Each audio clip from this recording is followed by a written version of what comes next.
뭐? 어? 아, 전혀 이렇게 하면서 아니에요 얘들아. 선생님 풍성합니다. 풍성한데 풍성한데 자꾸 저 카메라가 저렇게 너 여기서 빛 받아봐봐. 아 이거 반짝반짝해요. 머리카락이 윤기가 나서 반짝반짝한단 말이야. 자 복습 하게 해보자. if whether절의 가장 기본 개념부터 해봅시다. if whether절은 일단 기본적으로 문장에서 무슨 역할을 한다? 주어, 목적어, 보호 역할을 하고, 근데 해석을 할 때는 뭐라고 해석한다? 뭐뭐인지 아닌지라고 해석을 한다. 그 기본 개념이다, 그렇지? 그래서 문제 풀 때마다 그냥 해석하면 느낌적으로 푸는 게 아니라 반드시 주어, 목적어, 보호 중에 무슨 역할을 하는지 확인하고 그 다음에 해석이 인지 아닌지가 되는지 확인해줘야 된다. 첫 번째 주의할 점 뭐나요? 이 주의는 1-2-1하고 쭉 적었잖아요. 첫 번째. 저도 안 나오지? if whether 바로 뒤에 오한낫을 바로 붙여도 되고 문장 끝에 오한낫을 붙여도 된다. 됐어요? 두 번째. 맞아. if whether A or B가 오면 인지 아닌지가 아니라 색이 뭐로 바뀐다? A인지 B인지로 바뀐다. 세 번째. if를 쓸 수 없고 whether만 if가 주어로 쓰이는 경우 또 그렇지. 여기에서 if와 바로 뒤에 or not이 나와 있는 경우에는 whether or not만 되지 if or not은 없습니다. 그렇지만 if 주어 동사 마지막에 or not은 상관이 없다. 그래서 whether or not입니다. 세 번째는요. 문장 대신에 뭐로 통치는 경우 whether to 부정사. 해석 뭐로 간다고? whether to 부정사 할지 안 할지. whether to go 갈지 안 갈지. whether to meet 만날지 안 만날지. 그 다음 들어가서 이제 간접화법의 개념을 봤다, 그렇지? 기본적으로 보통 주어 동사 뒤에 무슨 자리에? 목적어 자리에 문장을 집어넣는 건데 직접 화법의 양따옴표에 문장을 집어넣는 건데 그 문장을 평서문을 집어넣으면 뭐로 바뀌는 거고? 대절로 바뀌는 거고 의문사가 없는 의문문을 집어넣으면 뭐로 바뀌는 거고? 의문사가 없는 의문문을 집어넣으면 그게 의문사가 없는? 이거 너무 기본인데 내 테스트 보면서 막 했던 거 아니야? 자, 참 봐봐. 예를 들면은 여기에서 여기는 쉬운 문제잖아요. 다음 중 알맞은 것을 고르시오라고 지금 되어져 있잖아요. 지금 여기 보면은. 그러면 여러분들은 지금 보면서 이 프레더 시험 범위니까 뭐 이프지 않을까 이렇게 들어갈 수 있단 말이야. 여기에 that은 나올 수 없고 if를 써야 되는 건 왜야? 왜 that을 쓸 수가 없지? that 쓰면 안 되나? I will ask so 나는 소라에게 물어볼 거야. She wants to watch a movie with me. 나랑 함께 영화 볼 것을 물어볼 거야. 되는데? 나랑 함께 영화 볼 것을 물어볼 거야.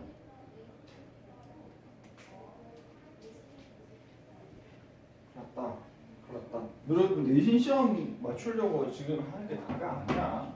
이 표현을 자기 걸로 만들어야지. 서명한 페이지 안에 있겠죠. 여기에서. 자, 일단 제일 처음부터 확인해요. 제일 처음에 이 표현을 쓰면 뭐부터 확인해야 돼? 주어, 목적어, 보호 중에 확인해야 돼. 이미 이상해. 목적어 있는데요. I will ask 소라인데 목적어 있는데. 목적어 있는데요. 선생님이 다 설명 안 했다고 했죠, 얘들아. 다 설명 안 했어요. 왜? 여러분 너무 정신 없을까봐. if whether절에서 여기에서 경우의 수를 다 나열하면 한 20개 나오거든요. 다 하면 정신 없잖아. 정말 중요한 뼈대가 되는 거 얘기했거든요. 소라 목적어 아닙니다, 얘들아. 왜? 소라 에게거든요. 에게는 목적어 아니에요. 목적어 아닙니다. 무슨 목적어? 에게는 간접 목적어라고 하죠. 간접 목적어는 목적어 아니야, 얘들아. 간접 목적어 목적어 아닙니다. 법상 목적어로 분류를 해서 그런 거지 목적어 아니라고 봐야 돼. 간접 목적어가 나오면 문장 성립 안 됩니다. 반드시 뒤에 뭐가 나와줘야 돼? 직접 목적어가 나와줘야 돼요. 그러니까 여기는 뭐로 쓰인 거다? 목적어로 쓰인 겁니다. 소라에게 직접 목적어의 특징은 반드시 뭐로 들어가야 돼? 을로 들어가야 되거든. 그녀가 나와 함께 영화 보는 것을 원하는지 아닌지 물어본 거예요. 일단 첫 번째 확인 지금 이제 된 거야. 제일 처음 확인할 거 뭐라고요? 주어, 목적어, 보호 중에 뭐로 쓰여? 나 확인해줘야 되고 해석에서 일단 뭐가 되는 거지? 인지 아닌지 괜찮네. 그녀가 나와 함께 영화 보러 가는 것을 원하는지 아닌지. 근데 그래도 괜찮을 것 같단 말이야. 나랑 함께 영화 보러 가는 것을 그녀에게 물어보았다. 되잖아요, 말이. 근데 안 됩니다. 왜 안 될까요? 그럼 두 번째 한번 가보자. if를 썼는데 목적어 자리에 if 써도 되나요? 되죠. if 써도 됩니다. 뭐 인지 A인지 B인지 오한라스는 뭐 없으니까 있으나 없으나 상관없잖아.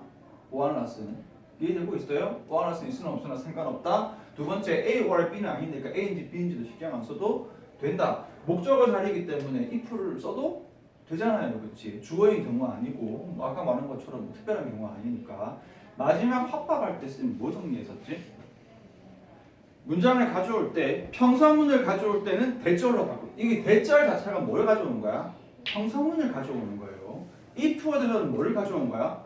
의문사가 없는 의문문을 가져오는 겁니다. 의주동은 뭘 가져오는 거고 의문사가 있는 의문문을 가져온 거거든. 그래서 대절이 안 돼요. 왜? 앞에 있는 동사가 어떻게 된다고? 대절이 올 때는 앞에 어떤 동사가 와야 된다? 아는 동사라고 쌤이 적었어요. 너무 많아서. 뭔가 안다는 걸 전제로 까는 동사. 알고 있는 내용을 안다, 생각한다, 믿는다, 주장한다. 이미 정해진 내용을 까는 동사들이 나와요. 대절은. 근데 if 하드절은 어디서 나온 거야? 기본적으로 의문문에서 나온 거거든. 그러면 여기에서 그녀가 나와 함께 영화 보러 가고 싶어 해, 안 해? 몰라요. 모르니까 물어본 거 아니야. 물어본다, 알고 싶다, 궁금하다. 이런 류의 동사들은 누구랑 어울려야 되지? if whether랑 어울립니다. 그게 지금 지난 시간에 이렇게 적은 부분에서 이거 아닌데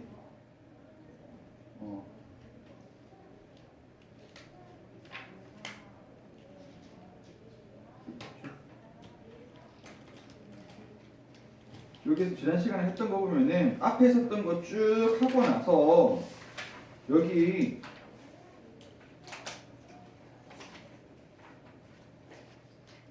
어디 갔죠?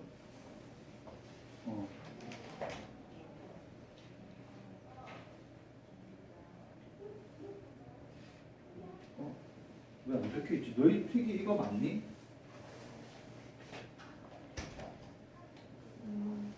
너희 픽이 이거 맞아요?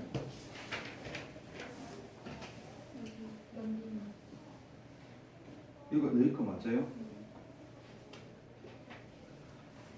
그럼 너희는 이거 설명 아니가 안 했어요? 아예 뺐나 보다. 그럼 너희 모르겠구나.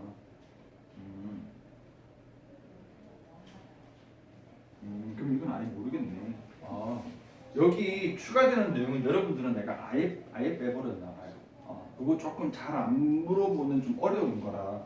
그래서 여기 있는 부분에 다시 얘기를 하면 뭐냐면은 기본적으로 여기 있는 if와 저절은 의문문에서 의문사도 마찬가지야. 의문문에서 나온 거기 때문에 앞에 있는 동사가 아무거나 올 수 없고 궁금하다, 알고 싶다, 모른다 이런 류의 동사로 들어가요. 이거 문제 풀면서 나중에 추가를 해야 되는 거네요. 요거 살짝 이제 추가를 할게요. 이거 암기니까. 그래서 앞에 있는 여기에서 주어 동사가 오고 목적으로 if나 whether 문장이 이렇게 if와 젖을 문장이 이렇게 오게 되면 여기 있는 이 동사는 반드시 어떤 동사가 나와야 되냐면요. 모르는 내용과 어울리는 동사가 나와주면 조금만 이따가 적어주세요. 그래서 모르는 내용을 나타내는 동사가 어떤 거냐? 모른다, 알고 싶다, 또는 무언가를 물어보다. 이런 식의 동사들이 나와요. 모른다, 알고 싶다, 물어보다 같은 동사들이 나오고 예외로 가는 개념을 하나 더 쌤 체크를 해주면은 이거다 이 기능 새로 배웠어. 이렇게 해서 이렇게 하면 자리가 조금 없으니까 됐어요. 됐습니다.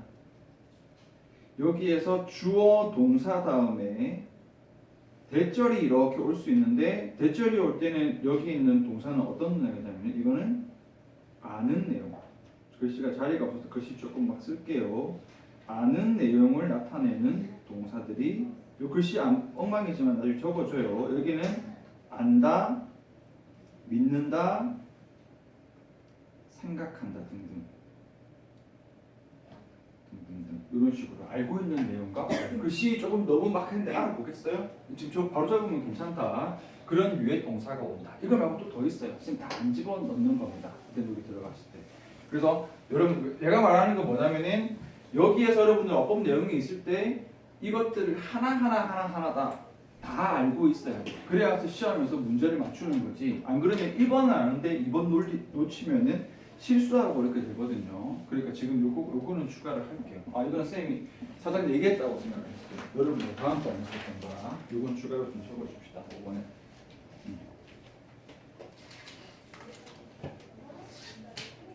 이해됐어요? 이렇게 이주나? 이해됐어요? 이해 안 될 것 같아서. 그러니까 이 프로다가 이 옛날에 이거는 이해돼? 의문사가 없는 의문을 이 프로다가 바꾼다는 건 이해됐어? 그러니까 기본적으로 여기 if 와저절은 의문문인 거예요. 그럼 의문문은 물어보는 거지. 의문문을 생각할 수는 없는 거라고. 왜냐면 왜 물어봤어? 모르니까 물어봤잖아. 그러니까 여기 있는 내용은 모르는 내용이라고. 모르는 내용은 모른다. 모르니까 알고 싶다. 모르니까 물어본다. 그러니까 앞에 어떤 동사가 오는 거야? don't know나 want to know나 ask 같은 동사가 오는 거예요. 근데 밑에처럼 이미 정해진 알고 있는데 이미 알고 있어. 이미 알고 있고 믿고 있고 생각하고 있어. 얘들은 이 표제를 오면 안 되고 뭐가 와야 된다? 대절이 오는 거라는 거지. 그래서 앞에 동사를 좀 기본적으로 찾아주면 돼요.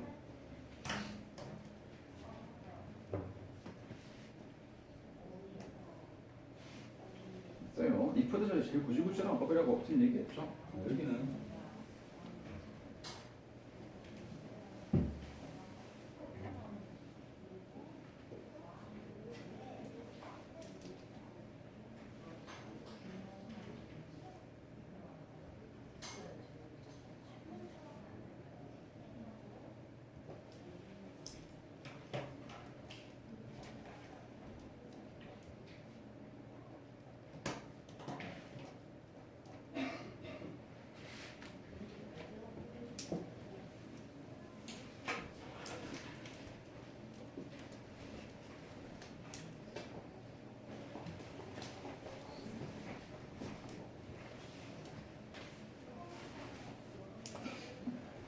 진짜 이렇게 서 있으는데 뒤에 할게요. 자, 정리해서 마스터를 해라.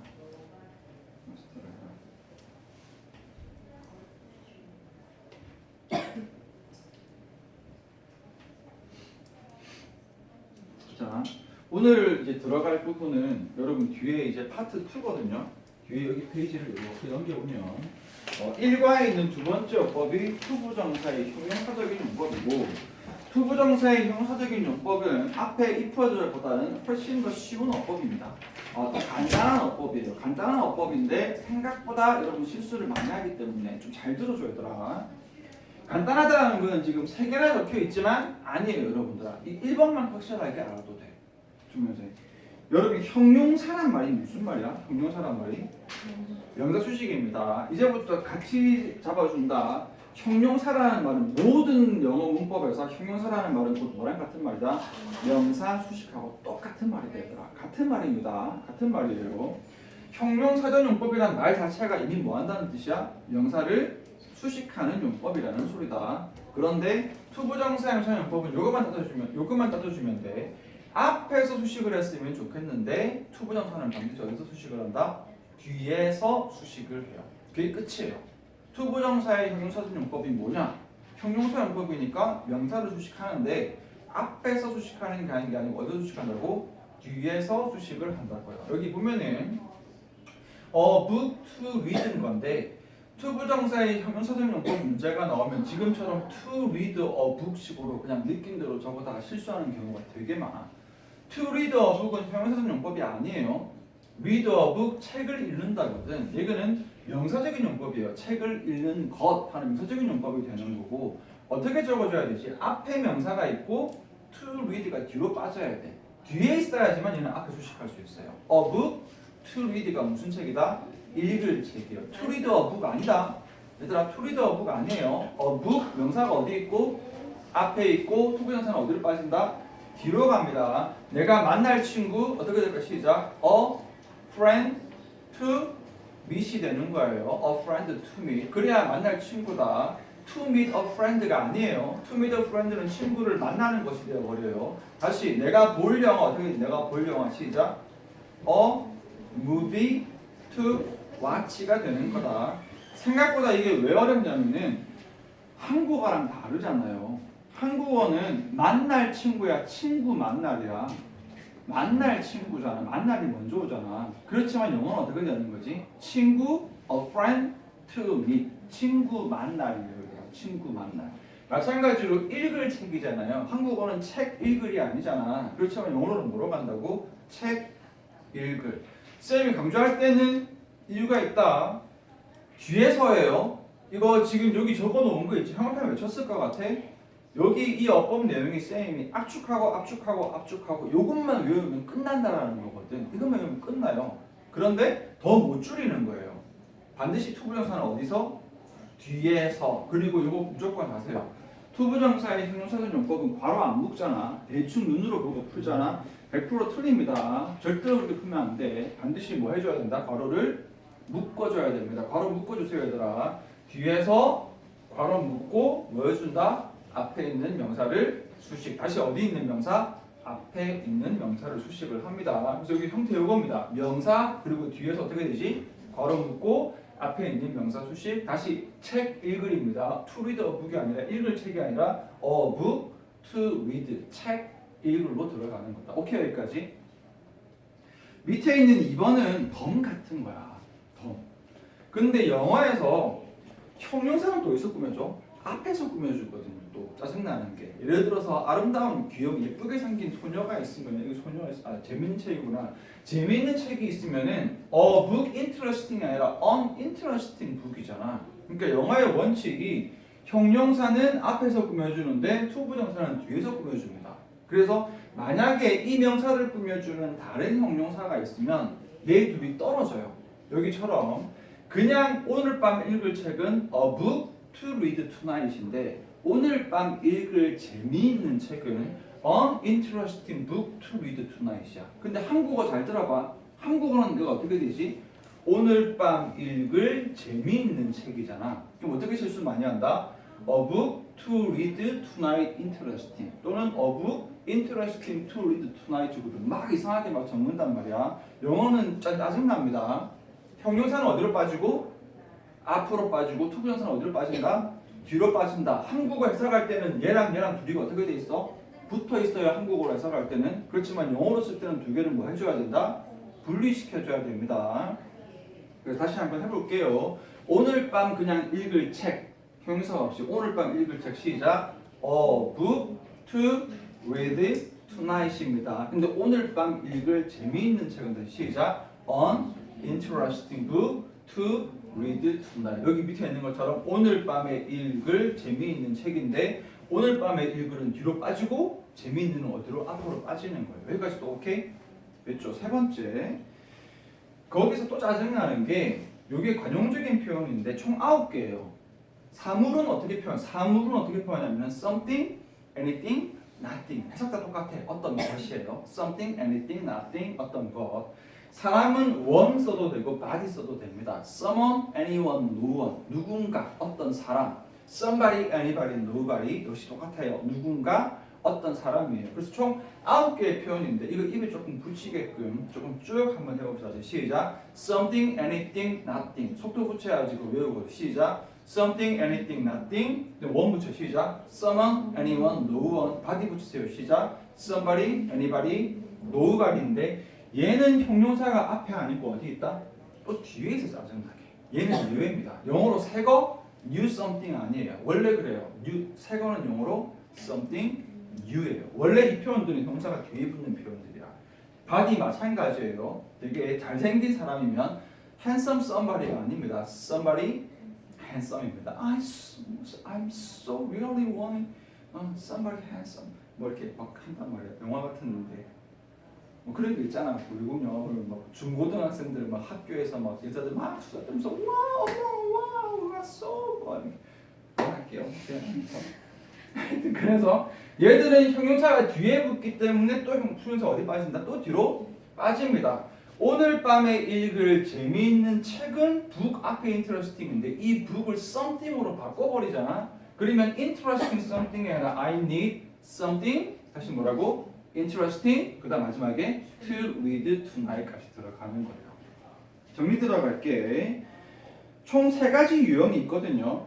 명사 뒤에 to 부정사만 있는 경우, 형용사 하나 붙고 명사하고 to 부정사가 있는 경우, 그 다음에 something, anything, nothing 등등을 쓰고 형용사 to 부정사가 있는 경우인데 여기에 요 두 번째랑 세 번째는 좀 예외 같은 경우고 제일 본질은 어디다?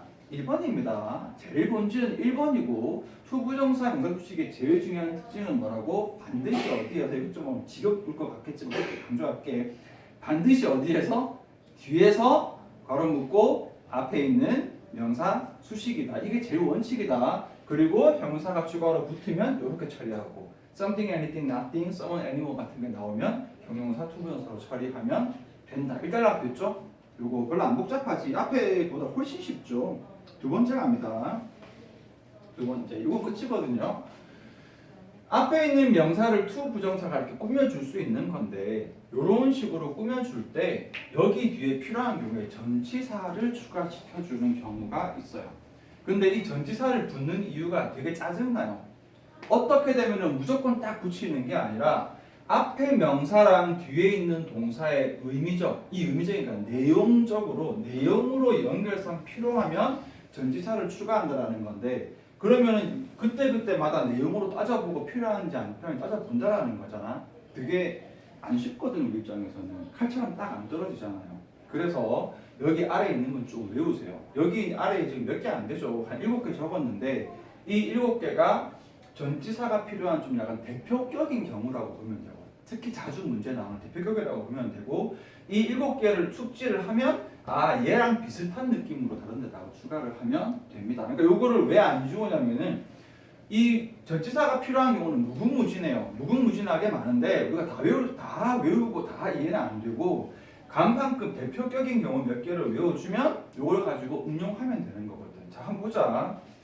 일단 해석을 하면 살 집이거든요. house to live 같단 말이야. 살 집이잖아요. 그렇지? 두 번째 내가 일하는 건물이면 building to work 일하는 건물. 앉을 의자, 이야기할 친구, 놀 친구, 글을 쓸 종이, 글을 쓸 펜. 다 전치사 필요 없는 것 같거든. 자, 따져볼게 이제 왜 필요한지 내용에서. 집하고 live만 딱 떼보면은 우리가 집을 사니? 이상하죠? live a house야? 집을 사는 게 아니잖아. 그럼 집이 사는 거야? 그것도 아니잖아요. 정확하게는 집에 살죠. 집 어디에? 집 밑에? 위에? 옥상에 살아? 집 어디에? 안에. 정확하게 따지자면 이 집은 집 안에 내가 사는 집이 정확한 의미거든. 요게 이제 말했던 그 내용 중 연결인 거예요. 그러니까 house면 to live in까지 해줘야 그 안에서 내가 살 집하고 정확한 의미적 연결이 이루어지는 거예요. 마찬가지로 빌딩하고 워크로 가도 여러분 직장에 이제 나중에 가게 되어서 직장에 건물에서 일을 하면 건물을 일하는 게 아니잖아요. 건물 역시 안에서 맞아. 건물 안에서 일할 거 아니야. 그러니까 building to work in이 되는 거죠. 세 번째도 봅시다. 의자를 앉거나 의자가 앉는 게 아니잖아요. 의자에 앉고 의자 어디 앉죠? 위에. 그러니까 위에를 따지면 a chair to sit on이 되고 요 in도 허용됩니다. 수업과처럼 푹 파지나 보지 이렇게. 그렇죠. 그래서 a chair to sit on, sit in까지 가고요. 마찬가지로 친구인데 톡에서 talk a friend가 아니야. 친구를 이야기하는 게 아니고 친구에게 이야기하거나 친구와 이야기하는 거거든. 친구에게 이야기를 하게 되면 talk to가 되고 친구와 이야기하면 talk with 아무거나 써도 돼요. A friend to talk to 또는 a friend to talk with입니다. A friend to play는 가능해요. 무슨 뜻일 것 같아? A friend to play는 원래 플레이어 게임이잖아. 게임을 플레이하는 거잖아. 근데 친구를 플레이한다는 말은 무슨 말일까요? 친구 괴롭히는 거지. 그러니까 얘를 채민이 쌤 많이 괴롭히니까 채민이를 플레이 채민하면 어떻게 하는 거야? 채민이 이렇게 이게 플레이 어 프렌드잖아. 그래서 물론 play a friend to play는 뭐할 친구야? 갖고 놀 친구. 갖고 놀 친구는 가능은 하지만 우리가 많이 쓰는 건 함께 노는 거니까 friend to play with가 맞습니다. paper 종이를 쓰는 게 아니죠. 종이 위에니까 paper to write on. 그리고 a pen to write 펜을 쓰는 게 아니죠. 펜을 가지고 글을 쓰는 거지. 펜을 가지고 쓰니까 a pen to write with입니다. 자, 그래서 뭘 말하고 싶은 거냐면은 여기에 있는 이것들을 일단 외우면 웬만한 문제는 다 풀 수 있는데 여기에 이 전치사가 왜 필요한지 조금 이해를 해주면 여러분들이 여기서 조금 다른 형태의 변형된 전치사가 필요한 경우도 조금 여러분들이 응용을 할 수 있다는 거죠. 근데 일단 얘들은 확실하게 외우세요. 선생님 이제 한번 쭉 말해보고 필기하자. 내가 살 집 시작. A house to live in. 입으로 말해줘야 조금 덜 졸립니다. 일할 건물 시작. A building to work in까지. 그 다음에 여기에서 앉을 의자 시작. A chair to sit on이나 in 들어간다 그죠? 그 다음에 친구 시리즈입니다. 이야기할 친구 시작. A friend to talk to 또는 with. 그렇지. 같이 놀 친구 시작. A friend to play with가 된다 그죠? 그 다음에 종이 시리즈입니다. 글 쓰다 시리즈. 글을 쓸 종이 시작. paper to write on. 그렇지? 글을 쓸 펜은 시작. A pen to write with입니다. 기본적으로 투부정사 형사용법은 여기로 끝이거든요. 다시 말하는데 1번 원칙이 제일 중요하다. 뒤에서 묻고 수식하고 2번, 3번은 순서 조금 변형 응용이고 세 번째로는 전치사가 필요한 경우 끝이거든. 그런데 또 조금 할 게 조금 있어요. 일단은 여기까지 적고 여러분 정리하고 나서 추가 설명을 할게요. 누구를 좀 줄까? 흰유리가 좀 잡아줄래요? 그래서 괴롭구나 유준아. 이거 좀 앞에보다 훨씬 쉽지 않아? 외우면 끝이죠.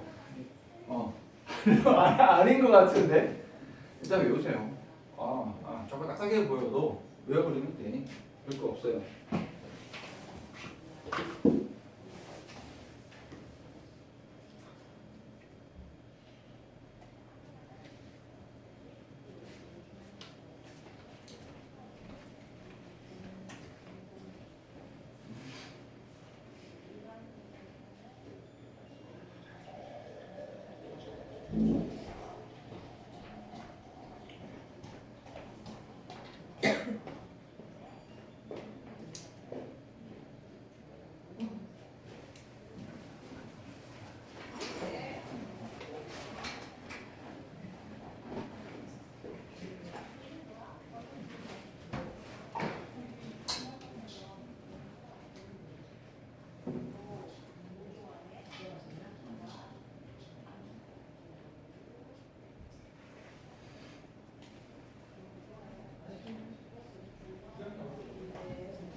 통화할 데가 없이 원장님 지금 사시는 번호 맞죠?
여기 이게 됐지 요즘. 여기 이게 됐지.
그다음에 뭐 렐라 쌤이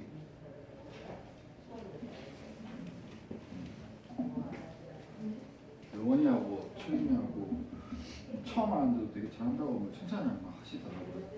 모르겠어요. 수업 시간에는 목표적 있어가지고 뭐 이렇게 하는데 이제 공부가 좀 습관인 게 여기 중학교 어법은 영어 기본기가 별로 없어도 그냥 이거 그냥 외워놓고 적용시키면 얼레벌레 풀 정도는 돼요.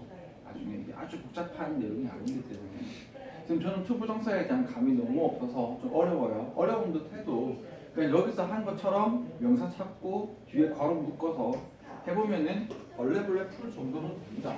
그래서 지난 시간에도 얘기하고 오늘도 얘기를 하는데 여러분들이 여기 있는 내용을 그냥 외우는 게 아니라 달달 외워줘야 돼요. 달달 외워줘야 된다. 이게 비유로 되면 이런 거다. 어법은 도구예요. 툴. 어법은 도구입니다. 사실은 영어의 어떤 우리가 보는 영어는 내용 글이거든요. 언어잖아요. 영어는 기본적으로 언어고 언어는 어떤 내용을 담고 있는 어떤 그 내용을 담고 있는 글이나 말의 어떤 이런 그 표현 도구잖아요. 그래서 기본적으로 내용을 담는데 그 내용을 담는 본질적인 건 누구죠? 단어입니다. 단어가 내용을 담고 있어요. 그런데 이 단어들의 연결의 어떤 구조에 의해서 조금씩 내용이 바뀔 수 있단 말이에요. 조금씩 내용이 바뀌거든요. 그래서 이 어떤 내용을 좀 더 정확하게 그 관계를 따져주는 거. 예를 들면 비코즈가 나오게 되면 앞은 결과가 되고 비코즈 뒤는 원인이 나올 거고 이런 어떤 문장들 사이에서의 어떤 관계를 연결시켜 주는 게 어법인데 그러면 말 그대로 어법 자체가 어떤 특정 내용을 가지는 게 아니고 얘는 내용을 가진 단어들을 어떻게 연결시키는지 중간 다리 역할, 연결의 역할, 다시 돌아가서 도구의 역할을 한단 말이야. 여러분 칼이라는 도구가 있으면은 여러분 인터넷에서 유튜브 보고 자 칼로 물을 썰 때는 이렇게 썰면 됩니다 라고 유튜브를 보고 나서 오케이 하고 칼 들고 와가지고 무 들고 베면 어떻게 되지? 손가락 잘리죠. 그러니까 이 도구라는 거는 뭐 해줘야 되는 거야? 능숙해져야 돼요. 도구라는 거는 말 그대로 여러 번 무도 썰어보고 당근도 썰어보고 표생도 썰어보고 손가락도 썰어보고 이걸 단박에 연습을 해줘야 되기 때문에 기본적으로 그 도구에 되는 이 도구는 어떻게 한다? 확실하게 이루어져요. 그리고 나서 문제에서 뭐 하는 거지? 썰어봐야지. 써봐야 되거든요. 썰어보고 어떻게 되는 거야? 손가락 안에는 건 피가 질질 흐르는 게 티가 나겠지만 여러분 지금 푼 문제들은 맞는지 틀린지 모르잖아. 채점해보고 확인해보고 이게 과정 자체가 공부의 습관이거든요. 안 푼 문제 푸는 자체가 1시간 동안 문제 풀었잖아요. 별로 도움 안 됩니다. 공부에. 채점을 하고 점검을 해줘야 도움이 되니까. 여러분 이거 다시 말하지만 첫 번째 단계 확실하게 외워주는 거, 두 번째 단계 문제 풀면은 꼭 채점을 해주는 거. 선생님은 이렇게 됩니다. 채점 안 하고 첫 문제 푸는 것보다 정확하게 채점하고 오답 보고 100문제 푸는 게 훨씬 더 효율적입니다. 훨씬 더 효율적이에요. 그게 맞거든요. 여기서 일단은 여기까지는 다 이해됐죠. 앞에랑 다르게 좀 쉽지. 투부정사형 서적인 용법은 뒤에서 괄호 묶고 앞에 명사 수식을 한다. 다른 형용사가 끼면 형용사는 앞으로 보내고 투부정사는 뒤로 빠진다. 근데 something 또는 someone, somebody 같은 표현이 나오면은 뒤에 형용사 보고 투부정사는 또 더 뒤로 빠진다. 이거 은근히 문제 풀어보면 헷갈려요, 얘들아. 이거 something 뭐 어쩌고 저쩌고 하는 거. something interesting to read tonight 이렇게 되는 거지. 예를 들어서 채민이가 소개팅을 하는데 나는 오늘 내가 만날 잘생긴 누군가를 만날 거야. 해보자. I will meet. 나는 만날 건데 굉장히 오늘 I have 나는 누군가를 가지고 있는데 오늘 내가 만날 잘생긴 누군가예요. 누가 먼저 오고 somebody. 그다음 뭐 하는 거지? handsome. 그다음 뒤에 뭐 하는 거지? to meet today가 된다는 거지. 오늘 만날 사람. 순서가 은근히 헷갈립니다. 전치사 추가 필요한 경우 외워주세요. 얘를 달달 외워줘야 예외까지 운영이 됩니다. 조금 더 갈 건데 투부정사의 형용사적 용법을 하면 이 세 개 구별을 해줘야 돼요. 그 왜 그러냐면 난이도가 여러분 중학교 난이도 때 중학교 1학년 2학기 후반에 명사적인 용법을 배우고요.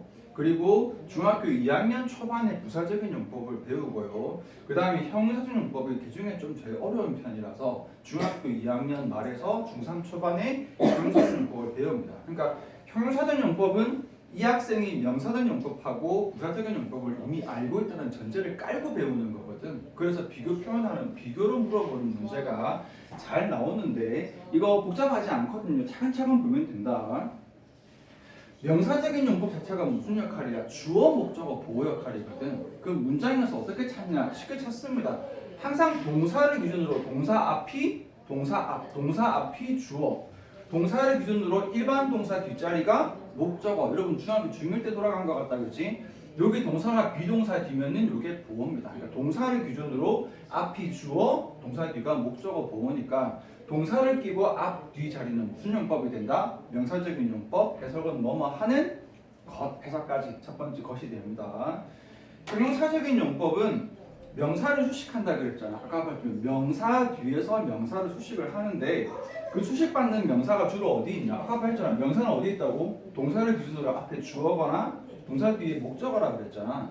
그러니까 주어 명사를 수식하는 경우 그럼 주어 뒤부터 어디까지 갈까? 동사 앞까지 가로 묶고 주어를 수식을 하겠죠. 형용사용법의 위치는 만약에 목적어 명사를 꾸며주면 목적어 뒤에서부터 어디까지 갈까?